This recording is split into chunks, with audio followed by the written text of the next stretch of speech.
James Ernest of the Grueling Truth Radio Network here with Andrew Anderson, Double A, the Reinforcer. Andrew, thank you for joining us today. Hey, thank you for having me, buddy. So, what makes you the Reinforcer? Well, Arn Anderson from, the Four Horsemen and the Brainbusters, he was always the enforcer. So, a few years back, I was wrestling as just Andrew Anderson, and I remember one time, I looked, J.J. Dillon looked at me and said at a Pro Wrestling Hall of Fame event, he said, wherever there's a Dillon, there's an Anderson. He patted me on the back, and then Crowbar, Chris Ford, came up to me and said, I got an idea. Why don't we call you the Reinforcer? So, Arn's the Enforcer, you're the Reinforcer. So, the Reinforcer kind of stuck. And that was 22 years ago. So I've been technically the Reinforcer. My moniker has been there for about 21, 22 years. Nice. I see the family influence with the Andersons. I also always thought you kind of looked a lot like Big John Studd because of the beard. Yeah, everybody always calls me. They used to call me Little John Studd and stuff like that, the fans and stuff. A lot of smart fans would say, hey, who's that Big John Studd in the poster? No, it's Andrew Anderson. He's about 4 inches too short. But yeah, I got in the business. John Studd was already, I guess, he was sick, and I think in '95, I think he passed away. '96, I'm not too sure about that, but I never really got a chance to meet John Studd. He was one of the ones I would have loved to meet. So let's talk about your education some. St. Peter's College. So I went to Peter's College in Jersey City, and I graduated in 1989. I did with a bachelor's degree in science of business administration. Continued on for a little bit to New York University. Then went to St. Peter's University in Florida. St. Peter's College became St. Peter's University. And St. Peter's University in Florida, I went there to continue to get my master's degree, and I got my master's degree in business administration, and I have a BS in marketing and management. Because a lot of the credits when I went to get my initial business administration bachelor's degree, it was a lot of the credits were for marketing and management. So it was just no brainer. So when I went to get my master's, some of those credits went towards my marketing classes. So I was able to get my bachelor of science in marketing and management as well. Nice. So as a professional wrestler, why is education so important? Well, I always when I do appearances and when I do certain types of speaking engagement. I did a commencement class at a college. I did a couple of different things over the years, and one of the things I always talk about is having something to fall back on, a safety net. If you it's always great to live your dream. It's always great to do what you want to do, and that's the most important thing in life is being happy with whatever job you choose. But the one thing you also have to realize is sometimes reality kicks in, and other times your dreams cannot be followed because of something that's out of your hands. Like this COVID mess right now, the COVID-19, the virus right now. I mean, that threw the world into a state of chaos. I mean, not just one city, one town, one country, through the world and kit. So you got to have a safety net, and that'll really helps. Having a background in business administration helped me a lot because. I mean, there's a lot of areas where I could still get a job, and thank God if I couldn't wrestle anymore, So, I mean, it's like I say, it's always great to have something to fall back on. When it comes to professional wrestling, who discovered you? I was discovered by Jimmy Superfly Snuka. This guy discovered me, and I was in a bar in 1990. I want to say 1991. 1995, brother. 1991. What am I saying? I was in a bar and I met a wrestler. Oh no, wait a minute. I'm jumping timelines. I'm working on my book, so I'm kind of screwing up my timelines over here working on stuff. 1989, I graduated St. Peter's College. One of the nights out, we went out after graduation. We went to a bar in North Arlington, New Jersey called Fatso Fogarty. And the bartender at the bar was a former WWE wrestler. He wrestled for Portland, Oregon by the name of Mike Masters. also known as Rocky Jones, and he was wrestling. He worked with Playboy Buddy Rose and for the Don Owen Portland area territory in the 80s, and now comes the 90s. He was semi-retired, working mostly just the indies at the time, if they weren't really called indies back then.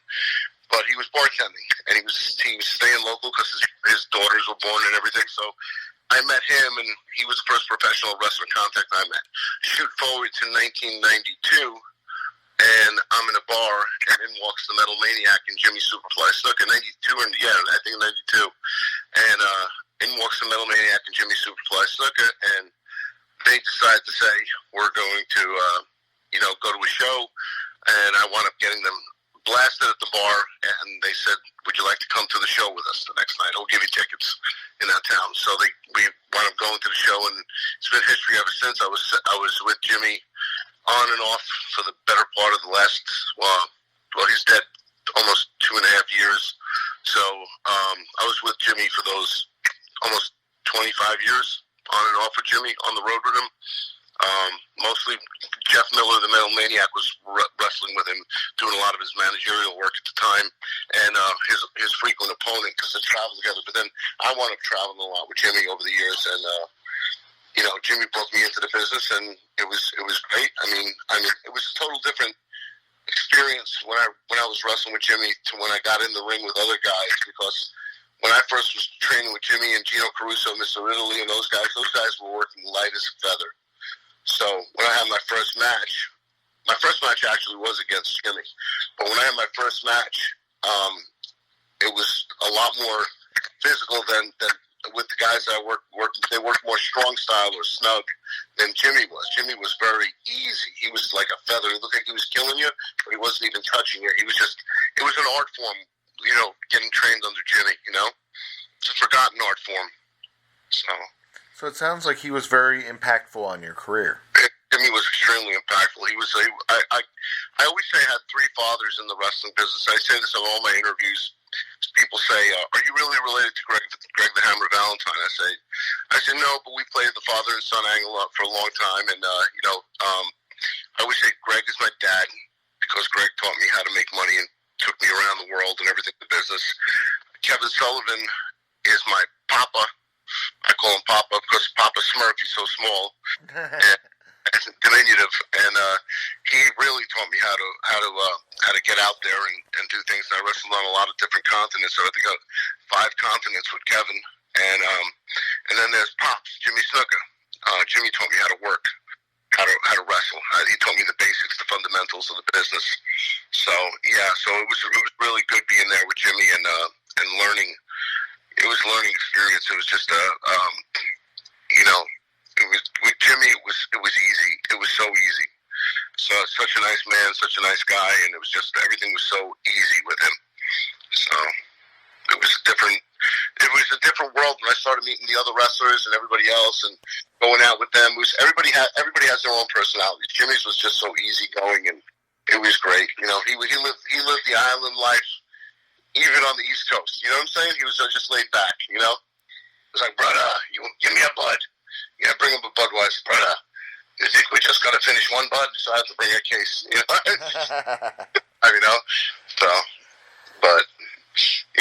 there were times when you saw the Superfly really come out, like it's closing time at the bar, and Jimmy didn't want to leave the bar because he'd look at me and go, brother, you know who I am? And I said, I know who you are. And he goes, I'm the Lord of the Jungle, brother. So the Lord of the Jungle would come out and he'd want to stay and just have a few more drinks. And when it was time for him to leave, it was time for him to leave, So you didn't argue with the King of the Jungle. I know what you mean. Now, there's a lot of stuff going around about Jimmy Snuka. Unfortunately, there's what was that show that they did? Darkstar The Ring. Yeah, they've done a lot of creative journalism, we'll call it, because I don't want to call it journalism, but creative, we'll call it. What's your insight onto that story? There were many nights where I'd be driving with Jimmy across country. Most of the times I did with Jimmy was on the East Coast, the Northeast, coming from Massachusetts or Maine, and Jimmy would look at me, and I guess turn around and say to me, "Brother, do you think I did that?" I said, "Did what, Pop?" And he go, "Do you think I killed that girl?" And I'll look at him and I say, "No, Pop, I don't think you kill anybody." I said, I don't think you could. I said, he'd look at me and go, "Good answer." And put his head down and just go deep in thought. And he'd be driving at night with sunglasses on, and out of the blue, you think he's sleeping. All of a sudden, come out and mention something again. A few hours later, goes, I didn't do nothing. I didn't kill that girl. And so he really, they had, from what I understand too, they had a tumultuous relationship. And I'm very good friends with Carol Snooker, Jimmy's last wife. His widow, actually. Carol's a wonderful woman, and I love her dearly. And she knows as well as I do that they kind of they painted Jimmy really black in that thing. They painted him as at the dark side of right. They painted him really more sadistic than they think it was. I know that Jimmy did do a lot of cocaine back then, and there was a lot of drugs involved. And I think whatever happened was definitely unintentional. I think whatever happened was definitely eating up Jimmy inside for him to, out of the blue at times, come and ask me those questions. Do you think I really killed her? Do you think I killed her? Or it was something that was definitely eating him all those years that bothered him about the whole thing. Do I think he killed her? No. Do I think he intentionally killed her? Absolutely not. What could have happened was no one will know, unfortunately, but Jimmy and Nancy Argentino. So I never saw that side of Jimmy that was so violent, and I don't believe he was. And, that's just my opinion on the whole situation. I was going to say, you mentioned cocaine. Doesn't that kind of summarize 80s professional wrestling? Summarize a lot of the 80s and a lot of the 90s. Yeah, because I was going to say, it seems that the majority of the stars from that era all have, cocaine or drug or issues. I mean, that was like the time period, though. So I mean, well, look, I'm gonna be honest. I'm gonna be upfront with you, and probably this is the first time I really said it on an interview. I had my own issues with pain pills and Valium and downers and stuff like that. I had my own issues with that stuff, so I understand what it's like. I mean, you got to realize when you're on the road. I mean, nowadays it's a little differently, but I was breaking in the cusp of the territories being taken over by Vince and everything, and everything came out, and they were just starting to have what we call indie wrestling when it came out. When I broke into the business, indie wrestling was becoming more. It was called indie wrestling. It was becoming indie wrestling. And not working for a major company, you have to try to survive working like this. And you'd work a day job, and then you'd go wrestle at night, travel the country, sometimes getting fired from your day job because you can't make it back in time, or you're in so much pain, and you have to wrestle the next night, sometimes twice at carnivals and fairs in the Midwest. In the summertime, especially, you'd wrestle twice a day for 7 days a week. I mean, so you're talking a lot of freaking shows.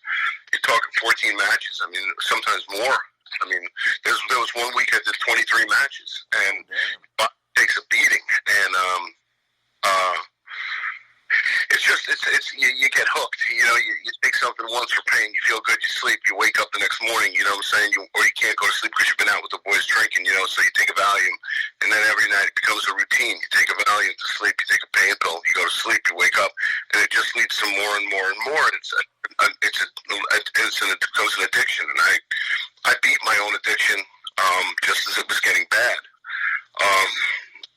But I've seen other guys that it didn't turn out so good, which is sad. A lot of the boys have passed away of drug overdoses, a lot of it due to opiates, like Vicodins or Percocets or whatever. Maybe Somas, muscle relaxants have been the drug of choice for the 90s, I think. Soma, really, if you ask me, muscle relaxants for the early millennium and late 90s was the drug of choice. It killed a lot of people.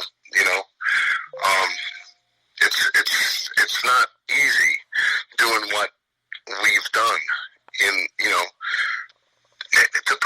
smiles on fans' faces. I mean, it's just crazy. I mean, and I haven't even done it on a bigger level like the WWE guys have done. You know, I mean, I haven't been there in the spotlight like that. I have etched out my niche in with my cult following or whatever you want to call it. I've been around. Everybody knows who I am. I've worked with probably everybody in the business at one point or another for one company or another. And am I a journeyman? Yeah. You know, have I seen it all? Yeah, I've probably seen it all. You know, so yeah. I remember I walked into a room, and I'm not going to say where it was, but there was a donkey with cocaine up on its face, on its nose. You know, somebody tried to get a donkey to sniff cocaine. It was like animal abuse.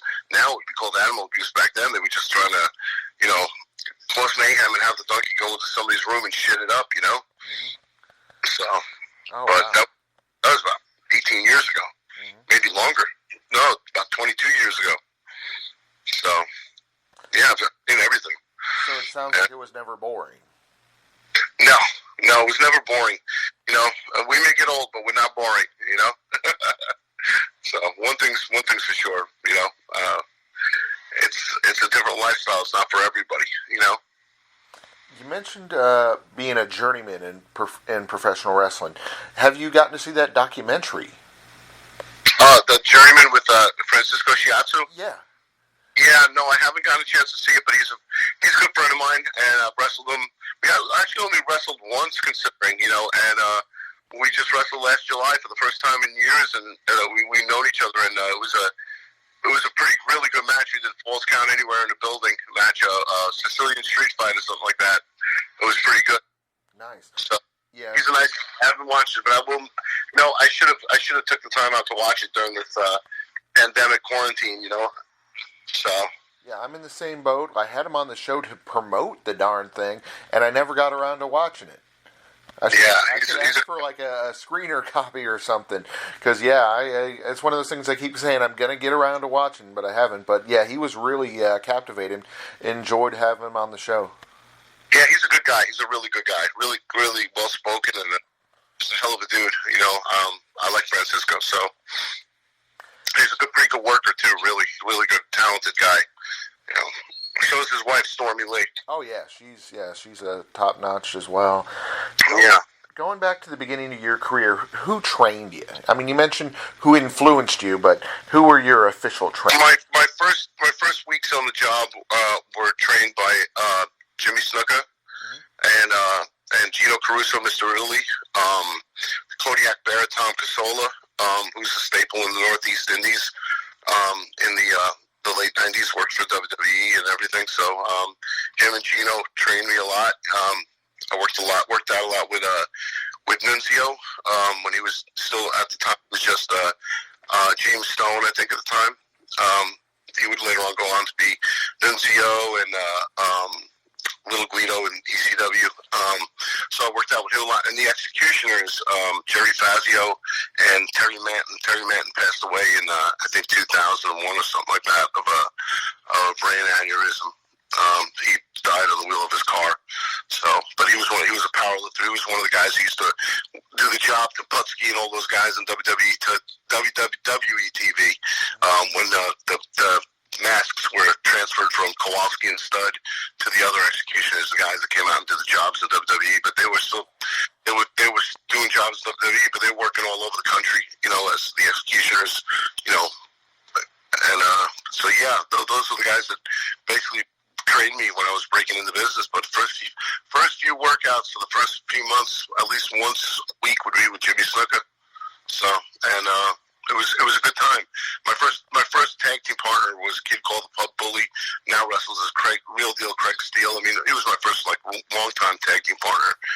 That we well, when I say long time, I mean more than a month. You know, but they put me with Nikolai Volkov in the late 90s, mid 90s, I'd say, with Nikolai Volkov. And I guess Boris Sukov hired. They put me in this.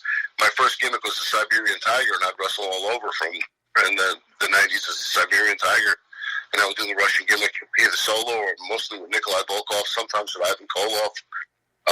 So yeah, it was pretty cool, you know. But it was a pretty cool time to be a character in wrestling. So why did they choose to make you a Russian?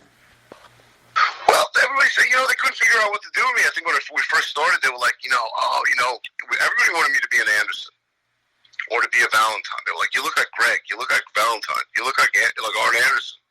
I was like, I don't want to do that. I don't want to do that. I don't want to do that. I didn't ask for their permission to do it, and so I mean, I just think the Russian gimmick was the way to go. That's what everybody said to me. Do the Russian gimmick. I didn't want to do the Russian originally. I didn't want to do it. So I was doing like Cold War throwback, and like a Russian sympathizer, and spoke English. Learned a few words of Russian, curse out the crowd and stuff, But I remember it was I'd still do it even in the late 90s, and I remember it was like 1998, 1999, and Mikey Nova comes up to me and goes against me. Nova says to me, why don't you quit doing the Russian gimmick? You look so much like Arn Anderson. Arn was still wrestling WCW at the time. He's like, it's a no-brainer. Just go out and be Andrew Anderson. Use your real name, Andrew Anderson. Go out there and be an Anderson. So I was like, you know what? Why not?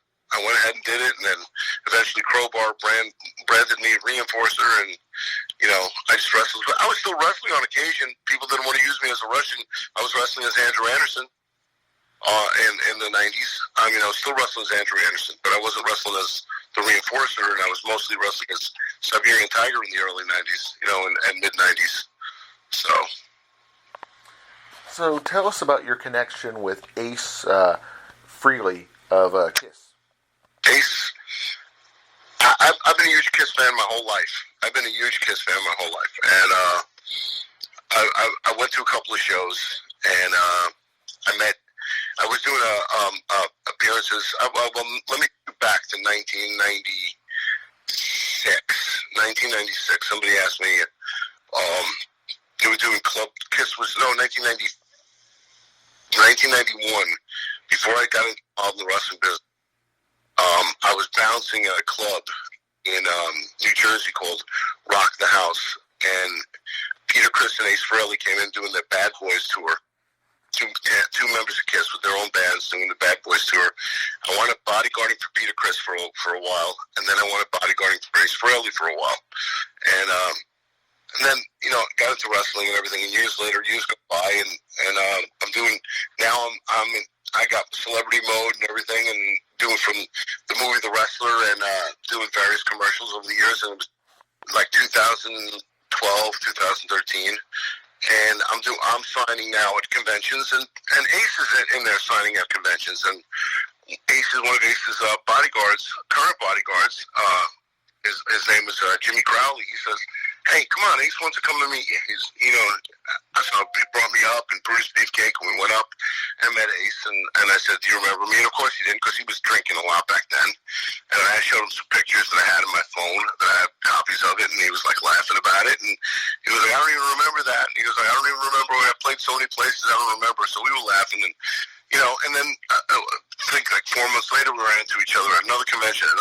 Finally, what the hell, let's hang out, So I got to be close with his tour manager, John Astronomy, and Jimmy Crowley, and would always come in and they'd bring me and all the wrestlers backstage, and Ace and I wound up getting closer and closer, and now we're on a telephone basis talking. We're friends, personal friends now. We talk about our personal lives, and he's become like almost like a member of my family. You know what I'm saying? We hang out and everything, and it's just with the COVID thing, we really haven't seen each other, but we're trying to do a couple of different things as far as business goes together, and to make sure things are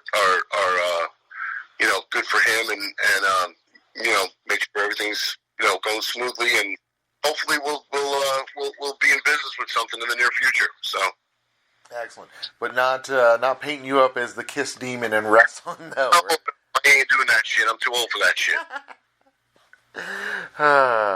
But yeah, another person I'd like to give a shout out to was, when you say, this is something I've always wanted to bring. When you meet your idols, they say meeting your idols and your the people you looked up to, and meeting your idols is never. Sometimes it's better not to do it because they fall short of what you expected. Exactly. Well, I'll tell you, Ace has been everything I expected. He's a great dude. He's just one of the, And the other one that I gotta say, meeting one of my idols is Eric Bloom from Blue Oyster Cult. Has become a really good friend of mine and confidant, and I call him whenever I need advice. The singer and co-founder of Blue Oyster Cult. He's just a good guy. And these are two people that have now impacted my life so much, you know what I'm saying, that actually become friends, and it's just a really beautiful thing, That is awesome. I was going to say that is cool when you can make connections. And growing up, not to say nothing else, but growing up, Jimmy Snuka was one of my idols growing up, you know what I'm saying? I mean, and I would always bust Nikolai Volkov. I've been on the road with him so much, and I would bust Nikolai and say, Nikolai, when I was growing up watching wrestling, I never liked you. You were a dick. Nikolai would start let him go, nice guy, what a cunt, like that, So, I mean, I'd always bust Nikolai about that, but yeah, I want to become friends with the guys that I didn't even think of, or I didn't want to watch when I was a kid because I didn't like them, I want to become such good friends with them, I mean, look, who would ever, I would be so tight with the Nasty Boys, you know what I'm saying? I mean, Brian Knobs and Jerry Sags, two of my best friends. I'm going to shout out to them. And Brian Knobs is hurting. He hasn't been working. And neither has Sax. And I mean, Knobs has some medical issues going on recently, and guys like that. I mean, I feel bad for it because wrestling's been their life. They have nothing to fall back on. And it's just tough, especially on Brian. So I mean, this COVID-19 mess has hit a lot of people and hurt a lot of people. In their pockets, violently hit their pockets with devastating blow. I mean, how do we get back? When are we getting back? When is there going to be attendance? SWE Fury, a company which I work for right now in Texas, they just started a TV taping last week on 4th of July weekend, July 3rd. I was supposed to be there, and SWE Fury had to be without me, and because I could not get, I got a warning from Southwest Airlines that anyone coming back to New Jersey from Texas will be quarantined at a hotel by the National Guard automatically for 14 days. So now you got the governors of New York, New Jersey, Connecticut playing tit for tat with the governors of Florida, California, and Texas. And that cost me money. That cost me a whole weekend's work.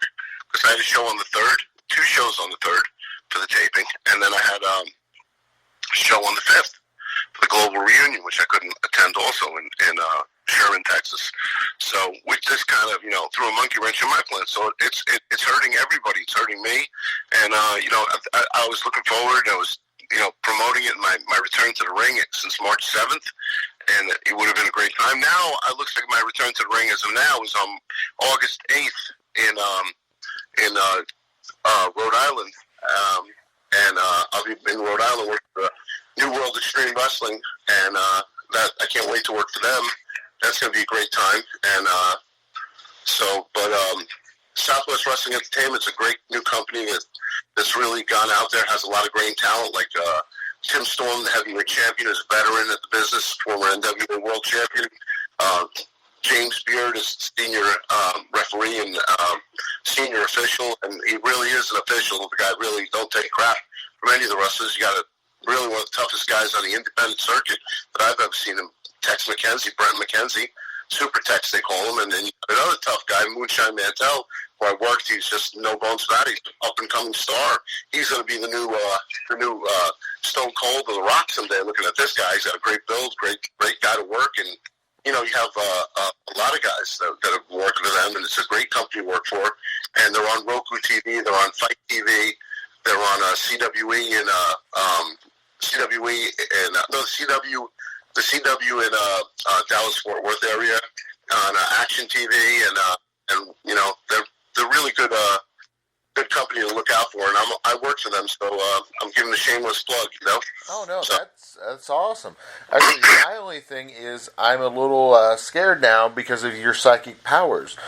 because we're not even in the same place. So it's not like you reached over and read off the cue cards that were next, because that actually literally was my next question about SWE Fury, where to watch it, that kind of thing. Oh, SWE, I'll tell you exactly where to watch it right now.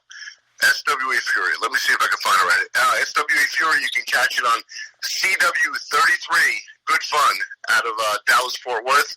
Catch it on Fight TV, Action, the Action Channel, and Right Now TV and Roku.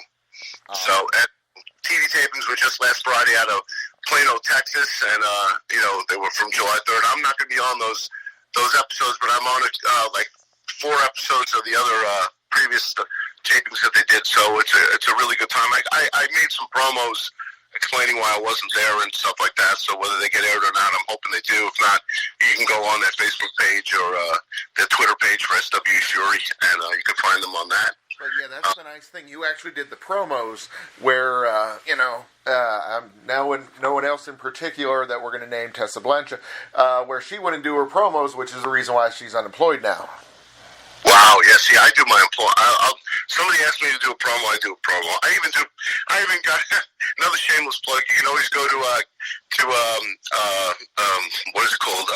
Celebrity voicemail or celebrity video message. I do a celebrity, celebvm.com. You can look up Andrew Anderson, a bunch of other wrestlers and celebrities on it. I do send out birthday wishes and stuff like that. So it's pretty cool. I do that. Yeah, I do my promos. When they ask me to do my promos, I always do them. It's you're helping yourself and you're helping the company you're working for. So I don't understand why not to do them. Speaking of companies that you worked for, the one that I think you're most synonymous with probably is ECPW, 4-time World Heavyweight Champion. Which one of those titles meant the most to you? I love working for East Coast Pro Wrestling. It's been good to me. I mean, the company's been good to me. The fans are really great. I mean, it went through some downtimes. I mean, we used to draw at the recreational centers down in New Jersey. Where was that? At the Garden State Exhibit Center. We used to pack that house with 2,000 people easily. Big crowds for an indie company. I mean, they used to draw really good crowds, and I had a bunch of cage matches in that building, and they used to really draw. They still draw pretty big houses in certain areas, and but in the indies, there's so much in New Jersey and New York and Connecticut and Pennsylvania that it's hard for any one company to draw a huge crowd because there's no commissions now, and a lot of it's gone down, and the regulation has gone down, so everybody and their mother running a company. But years ago, East Coast Pro Wrestling was probably the place to go for classic good fun and family style wrestling, and it still is. I can't wait till they get back up and running because the owner, Gino Caruso, is a personal friend of mine. He's one of my trainers, one of the guys who brought me in the business, and he's like family to me, and he really runs a good tight ship and a good product. He's got a wrestling school up in Lake Hiawatha, New Jersey, that he runs, and I always give kudos to where I have to. That was they helped make me. So. You've done motion pictures. You've done major TV shows. Which of your acting work are you most proud of? My acting work I'm most proud of. The movie The Wrestler. I got a bunch of cutscenes from The Wrestler. I keep hearing that it's going to be put out on a extended release, but the 10-year anniversary, I went back and they didn't add anything new to it. But my lines, I was one of the guys who auditioned for it. I wasn't part of World Extreme Wrestling, WXW, that had their Alpha and Alpha Senior had his students in the as background wrestlers. I actually auditioned as a background wrestler, and I actually auditioned as a character, Lex Lethal, which was the steroid dealer in the gym scene, in the locker room scene in the gym. But another person got it who was actually really was a steroid dealer who got arrested, and that was a true story. That guy, the big guy that selling drugs to Mickey Rourke, he was the one who actually was a drug dealer, and he got arrested. And I guess he's doing time. Ran from the cops or whatever what the story was there years ago, But I want to play myself in the role. Darren Aronofsky put me in as myself, as Andrew Anderson. And I did my scenes. I batted it out in one shot, and I just remember standing at the urinal taking a leak, and this guy walks over me. I didn't even know it was him. And he goes, Andrew, you did a great job there. I'm peeing, he's peeing. And, it's kind of awkward. And he's like, I'm the director, Darren. I said, yeah. I said, okay, I didn't know. I didn't realize he was the director because he really wasn't. He was more in the background. The production assistants were doing the scenes. And I wanted talking to him. And he said, you're a natural. He goes, you got that scene. He goes, you saved us a lot of time. And I was like, all right, well, I guess, so I took it with a grain of salt. And next minute I got a call a couple weeks later, you auditioned for Iron Man 2, with Mickey Rourke in it, and I did some background work in that. And then I got grandfathered into the Screen Actors Guild, and one thing led to the next. So the wrestler will always be my really, I've done film before. I've done B movies, or should I call them C movies? I've done Girls Night Out. I did Creepy Tales. I played a werewolf in a couple of things. I played a background werewolf in a sci-fi movie, but I didn't get into the Screen Actors Guild because I was too slow at the time, and with doing that. And Ginger Snaps was one of those. I played an extra in that, and Ginger Snaps Back. That was it. And I've done a lot of stuff. The next project I'm working on is director J.D. Glasscock is making a movie called Blade and Blood, and I play a character called Crank. And yes, I'm cranking a lot in that movie.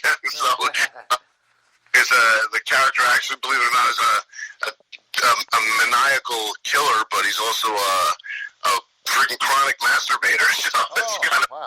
But this is like a futuristic western, I like to call it. It's going to be filmed in North Texas, and the COVID-19 thing kind of threw the big budget production out, awry, sidelined us. So like it did everything else. So, and I just finished up some a little bit of scenes for FBI's Most Wanted on CBS. Did that. Obviously, all the commercials I've done. I've done so many commercials over the years. Matter of fact, I thank God because of this COVID nightmare that we've gone through. At the quarter in March, I wound up thinking I'm not going to be working, and there comes April 1st, the first week of April. I got a check from Warner Brothers Gotham, from Amazon Prime for Sneaky Pete, and from Frito-Lay for the Doritos commercial, and and then from Wrigley's for the Skittles commercial that I've done. So I've got some really great residuals coming in that keeps you afloat. So but to me that was always found money. I call that my fuck around funds because I can go fuck around and do whatever the hell I want with that money because I'm making money wrestling. I'm making money doing appearances. I'm making money doing signings and, stuff like that. But, and now, I took all that money for granted, but now it's somewhat keeping me afloat, The other film you have coming out in the near future is what, Lollipop Gang? The Lollipop Gang with, directed by Christopher Nino, written and directed by him. Yep, that's coming out too. Yep. So it sounds like you've been busy. Working on a movie called Behind the Ropes, documentary on my career in the Fellowship of Wrestling 7 years ago. It fell apart at the seams when the director and the producers decided to go with a Broadway play, Gigi, and fund that instead. And which was good that they funded it because Gigi won Tony Awards. But so that was good for them, bad for me. So now this project was shelved for 7 years. So now we're trying to get all the legalities unwrapped and untangled and use that old footage of Behind the Ropes and continue either under the name Behind the Ropes or maybe give it another name and use that footage because I've had a lot of great footage of scenes with me with Jimmy Snuka, Roddy Piper, Jersey Animal Steel, Jim the Angle Neidhart, a lot of people that are no longer with us. So that makes that footage that much more precious to me. And to be able to put that out there and on a documentary about the life of independent pro wrestling and how, how a lot of these older guys have impacted my career. And now that I'm one of the older guys, how I'm impacting some younger guys in the business, which I've really always gone out of my way to help. You know, it's always been about helping. You know, so, it's you know, I'd like to think that somehow, some way, I made a mark in this business, and you know, it would be good to leave something behind. You know, I mean, you know, not everybody can be Ric Flair or Hulk Hogan and have a shitload of you know, prestigious WWE belts and NWA belts, but you know, so it's you know, we're doing one thing after the next. You know, trying to keep things going. The event that I'm really excited about hearing about is the Rumble in Havana. I mean, that sounds like that is going to be an amazing event. You know what?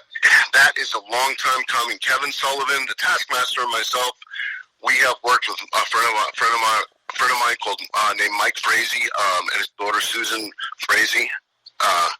We've worked really hard for the past 3.5 years trying to get this off the ground. There's no money to be made in Cuba. It's an impoverished country. It thrives on tourism right now. Suffering right now because of COVID-19. Even though they say there were only like 50 cases, the country was still closed down. Tourism hasn't opened back up yet, and we're relying on being able to get out there and make sure that, you know, they're not looking forward to people coming in from Florida, which is right now where with our platform, we will leave all flying out of Miami, and right now it's not happening, especially with the COVID outbreak in Florida. April 18th was supposed to be our show, the Rumble in Havana. It was now delayed. Initially, we were delayed by the Donald Trump's travel ban to Cuba. All domestic, recreational, and educational travel were all banned. Educational, recreational, and it was just horrible. It was just it threw a monkey wrench in my plans, and you know, we have to rethink the whole scenario. How are we going to get down there? How are we getting a ring down there? How are we shipping everything illegally? So we couldn't go into another country because if you go in through Mexico or Canada as an American citizen, you'd be violating a bunch of different federal laws. So we had to find a way to get our work visas and everything there, which we now got in under a Peace Festival that they were going to do, a sports festival down there.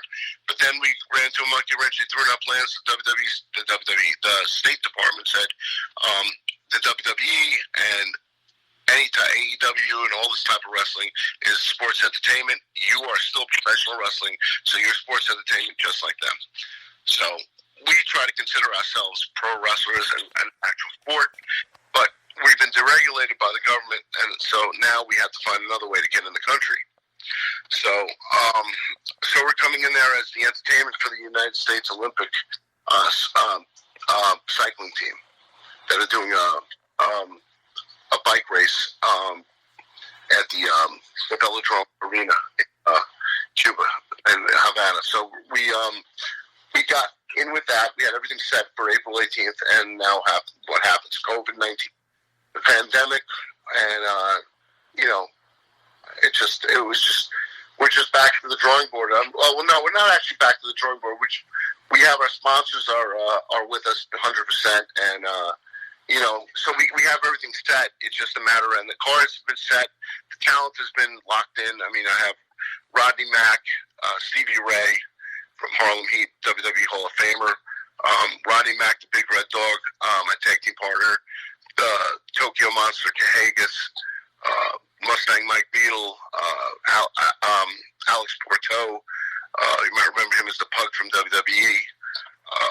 God, the list goes on. Slam Shady, Pitbull, Gary Wolf, Road Warrior Animal, Joe Laurinaitis, J.J. Dillon.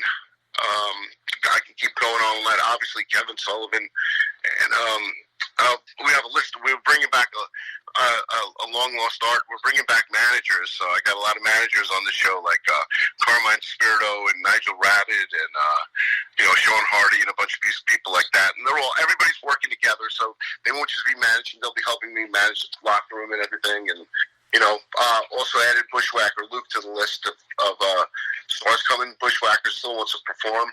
He's 70-something years old, and he still wants to get in the ring and do it. He still looks good doing it, you know. And his Luke's Luke's knowledge of running the show overseas just invaluable. So so we're gonna have a hell of a thing. But the most important thing about the Cuba tour is this: the Cuban assassin here in the United States, Fidel Sierra, the Cuban heavyweight champion, will be in Cuba, first time ever, coming home as a babyface, the Cuban Patriot. How do you like that?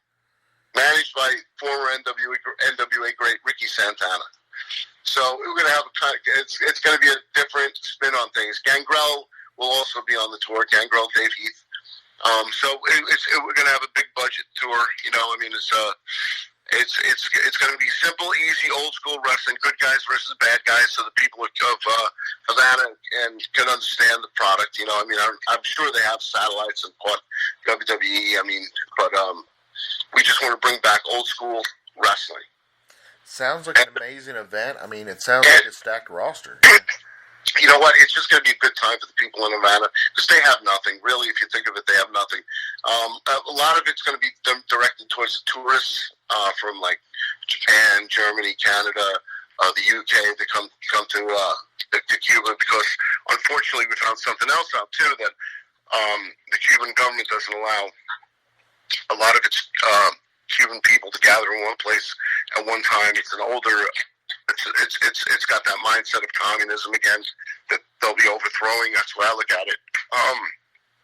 But hopefully, with the legalities and stuff, when we talk to enough officials down there, which we have a lot of ins with the Cuban ambassador to the United States, and actually a friend of mine is actually friends with Raul Castro's son. So we should have some actual pull. Maybe we'll get some Cuban people in there for a change to visit and see the entertainment and what pro wrestling is all about. So is this something that is going to be eventually available on DVD or on a website? Or somewhere? We actually secured the rights from the government, from the Cuban government, and are allowed to film the event and the stuff leading up to it. The few days we're going to be there beforehand, working out the details as a documentary and as a wrestling show. So obviously we will give the Cuban government a copy of it. They get a copy of it. We get a copy of it, and we get to keep it and keep the rights to it. And hopefully this could be a film of itself. This could be a film. It could be. We could use it as content for anything for WWE TV if they want it down the road, Fight TV. But we're just trying to get things out there first, trying to get the show underway, and maybe even make a motion picture out of it, a making of. That would be pretty interesting. Or a documentary for like A&E or something. Look.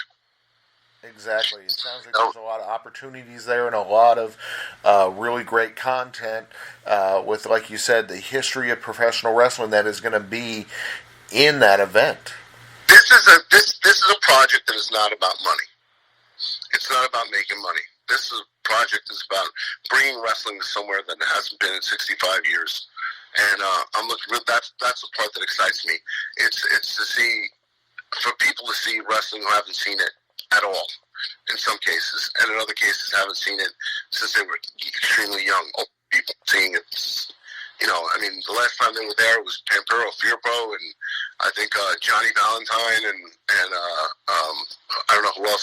Kevin Sullivan knows more about the history of the wrestling in Cuba because Kevin lived in Miami for a long time, and Kevin's a lot of people don't realize Kevin is actually a historian of wrestling. So it's pretty cool having him on board with me. And, growing up, too, Kevin was one of my idols growing up, too. I loved Kevin as Prince of Darkness, feuding with Dusty Rhodes in Florida. And to me, that was just great. And then to have him as, one of my best friends and a confidant, and business partner. And, been through hell and high water together, for a long time. And, I love him dearly, Yeah, speaking of Kevin, you mentioned earlier about Jimmy Snuka. He has a lot of stigma and a lot of misconceptions about him. What about Kevin? There are some concerns or issues that people brought up that I believe probably aren't correct and probably misleading. You're talking about Darkstar The Ring, right? Yes. Yeah, they blatantly had said that he had lawsuits that there were charges were filed, and that he beat his ex-wife Linda, God forbid, that he beat his ex-wife Nancy Benoit, she was Nancy Sullivan at the time, when in fact it was actually the role reversal. She stabbed Kevin and assaulted him, and he had the charges pressed on her. So, and he actually, I think he might have. Don't quote me on this, but I think he actually contacted Darkstar The Ring about that. You know, because I know he didn't want to, because of his relationship with Linda's mother and father, and them. Not Linda. I keep saying Linda. But his relationship with Nancy's mother and father, and he didn't want to get involved as far as anything that would be damaging, or you know, he didn't want to throw salt in an open wound. But when that happened, and they sort of tried to railroad him, make him look, as I said, they tried to paint him as the devil, you know, of the character that he played, you know. I mean, they tried to paint him as being, you know, sadistic and everything when it wasn't true. You know, Kevin is actually one of the nicest guys on the planet. You know, I mean, like I said, look, but you know, he definitely didn't assault her in any form. What I understand from speaking to Kevin, she was actually quite the difficult one to deal with. You know, Nancy Sullivan was exactly, easiest person. She had her own issues too. Exactly. So it sounds like it was a very complicated relationship that they kind of tried to minimize and try to kind of fit the narrative that they wanted, as opposed to. Yeah, I think a lot of it had to do with the fact that Kevin didn't want to do the documentary. Kevin didn't want to do the Dark Side of the Ring, and I think they kind of spun it their way. You know? So I wonder if they would ever do anything with willing to freaking do anything with Kevin and re-edited version of that and get Kevin's input in. That would be interesting to see. Exactly. I mean, to get all sides of the actual story, as opposed to journalist's point of view. I mean, that's that would be the way to do it. You know. Mm-hmm. So. Yeah, because I don't think they're intentionally trying to do bad work. It's just. No, I think they're doing some pretty phenomenal stuff. I really like the Dark Side of the Ring stuff. It was riveting. A lot of it was riveting, but I mean, some of the stuff was just. I thought it was a little too one-sided. Like, they never let Jimmy Snuka get any of the. I mean, he's dead, but there were a lot of people that were there that they could have got stuff, input into the story. You know, I mean, a lot of people had insider knowledge as to what happened, and I don't really. I wasn't there at the time, so I couldn't tell you, honestly. But I could give you my opinion about what Jimmy told me and the conversation I had with Jimmy, and I know what I know from Kevin, that the lawsuits, the charges were filed from her stabbing him, so Nancy stabbing Kevin. Oh, wow. And assaulting him, yeah. She was tough to deal with. A lot of people have told me that. Well, I can imagine being a woman in the wrestling business, you would definitely be on the more aggressive side to be able to in that world. It's funny. I just on the aggressive side. I just got off the phone with Karen McDaniel, Wahoo McDaniel's widow, and she was telling me a story about she caught Wahoo cheating on her, and she charged Wahoo with a .357 shooting over his head. Oh, wow. Yeah, and made him spend a few nights in the Ramada Inn or something like that, or Marriott in Charlotte, I think it was. So it sounds like a great event in Havana. Sounds like we covered a lot, but of course, I always want more. Before we let you go, tell us. Let's leave on a happy note. Tell us a good story. One of your favorite memories in wrestling. One of my favorite memories in wrestling? All right. I'm going to give you one of my favorite memories in wrestling. We were in Mississippi at the wrestling at the Neshoba County Coliseum, and I think it was 2001. And I was wrestling. Moondog Spot, God rest his soul, was on the show. Doug Gilbert, and one of the funny things about that tour that I remember was I was rooming with the Metal Maniac and my manager at the time, Doug DeVito, and I just remember I got so drunk that I crazy glued everybody in the room and the entire room. I crazy glued all the shampoo bottles, all the shampoo bottles to the counter. Crazy glued the hands on the faucets so nothing could be turned, and then I crazy glued everybody's hands and feet together. Crazy glued the doors. Crazy glued the lock into the door as I left, as I exited the room, left in somebody else's room, and now thinking it was a freaking fire hazard. God forbid something happened, they couldn't get out of the freaking room, But at the time, it was hysterically funny because I didn't know anybody. And then I went out. The next night, I went out, and there was a swamp behind, in Mississippi swamp behind the hotel. Next day, I went out with I went to a local hardware store, and it was pre 9/11. So I went to a local hardware store, and I was able to buy sticks of dynamite. And I was throwing sticks of dynamite into the swamp. And they said, "What are you doing?" I said, "I'm alligator hunting." And the state troopers came.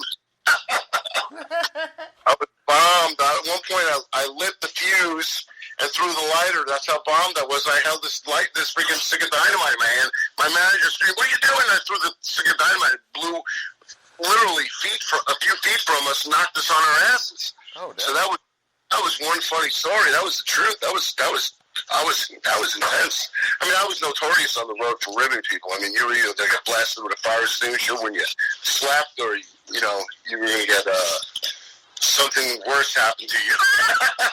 An eyebrow shaved, and half your hair is done. Ponytail cut off. Your toenails painted. I didn't paint your toenails, pal. I did something worse. Exactly. You might have removed your toenails. Oh. So you never know with me at the time. So. Definitely. I filled up one guy's car. I went to a pet shop and bought about 1,000 crickets that they used to feed the reptiles. Yeah. And he got a brand new car. The guy just came out with a brand new Camaro, and he thought he was hot shit. He's driving this thing around all the time, and I remember filling that thing up, again, taking his keys when he was wrestling, filling his car up with those live crickets. And it looked like a biblical plague when he got done with his show. It was one of the funniest things. Another road trip we did, I did it to Nikolai, actually. I ribbed Nikolai. Because Nikolai would always bust my balls all the time. Don't go out, don't drink, don't do that. Well, I went and I got a whitefish from a Jewish deli on the Jersey Shore. I got a whitefish, and I put it underneath the seat of his car. And I left it out in the sun, and when he got in, he was so mad. But he didn't think I did it. Years later, I told him I did it. And he was like, so much, because that was his car. It wasn't a rental car. It was his car. He had to get and he still had that car years ago. He drove that thing to the ground. Nikolai was very thrifty, to put it that way. So, and he used to say to me, keep changing the oil, Drew. Keep changing the oil. Take care of it. Wash it. You'll have a car forever. So, he was a good guy. But I was like horrible like that with the ribbing. So yeah, that was a funny story. I mean, great stuff, man. And I'm also working on my book.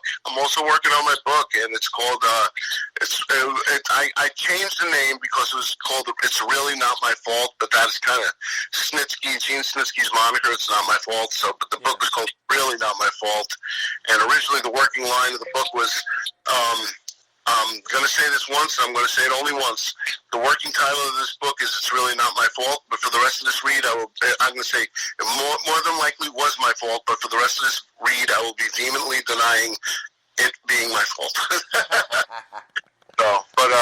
My initial writer, Nick DeSilla, a good friend of mine, was a horror author, and he was writing the book with me. We started writing it in 2016, and he passed away from a blood clot, and he wound up passing away, and it took a while to get a lot of the transcripts back, but I got them back, and I'm going to be writing it with John Cosper. As soon as I get him all the stuff downloaded, John Cosper is going to help me do the book, and he's going to write it with me. So, and I'm looking forward to getting everything done and having a book out in 2021, maybe 2022.